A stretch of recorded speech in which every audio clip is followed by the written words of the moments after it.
Posibleng dahil pa rin sa Oplan Exodus kaya sumadsad sa pinakamababa nitong antas ang net satisfaction rating ni Pangulo Aquino base sa latest SWS survey. Ayon po yan sa mga nakausap kong political analyst.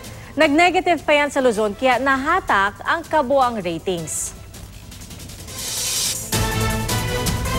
Gaano ka nasisiyahan o hindi nasisiyahan sa pagganap ni Pangulo Aquino sa kanyang tungkulin bilang Pangulo ng ating bansa?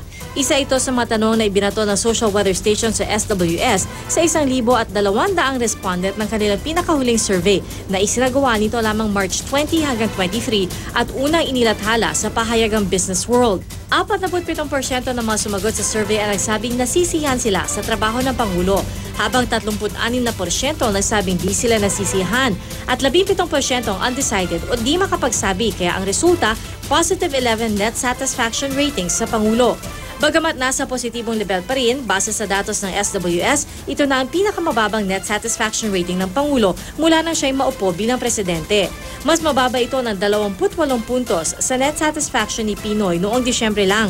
At kung ikukumpara sa parehong panahon noong nakaraang taon, mas mababa ito ng 34 na puntos. Pero kung hihimayin sa kada lugar ang net satisfaction rating ng Pangulo, makikita nakakuha na siya ng -3 na rating sa Balance Luzon o yung mga lugar sa Luzon sa labas ng National Capital Region.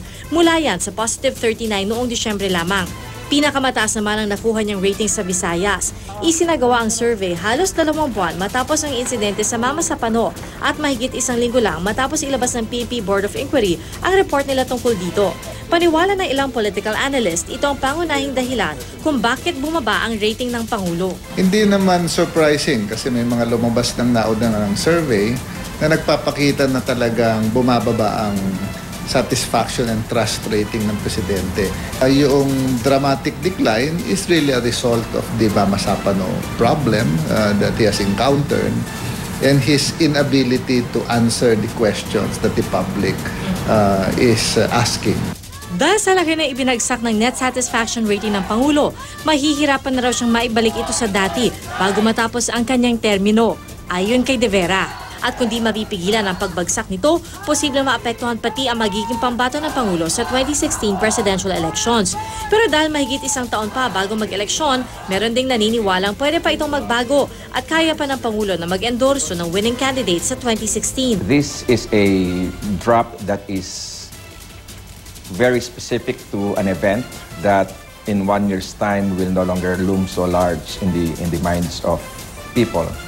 So kung lang yan, masyado lang malapit yung event. Sa tanong naman kung sang-ayon ba o hindi sang-ayon ng survey respondents sa panukala ng ilang sektor na magbitiw na si Aquino bilang Pangulo, lumabas na 50% ang hindi sang-ayon, 32% ang sang-ayon habang 18% ang undecided. Ang Malacanang isinisi sa mga ulat ng media ukol sa operasyon sa Mama Sapano ang pagbagsak ng ratings ng Pangulo. Batid din natin na ang mga ratings ay nakaugnay sa mga headline at sa mga nilalathala sa media na pinabasa at inuunawa ng ating mga mamamayan. Kaya sa aming paningin, ito ay media-related sa malaking bahagi. Very clearly, the events in Mama Sapano have influenced the political landscape when the survey was taken. We recognize that, and moving forward, we will continue to do what is good for the Filipino people. We know that there are a number of things that we need to do, number of concerns that we continue to address. Ipinagkibit-balikat naman ng mga kaalyado ng Pangulo ang resulta ng survey. Ang Partido Liberal tiwalang tataas muli ang net satisfaction rating ni Pinoy.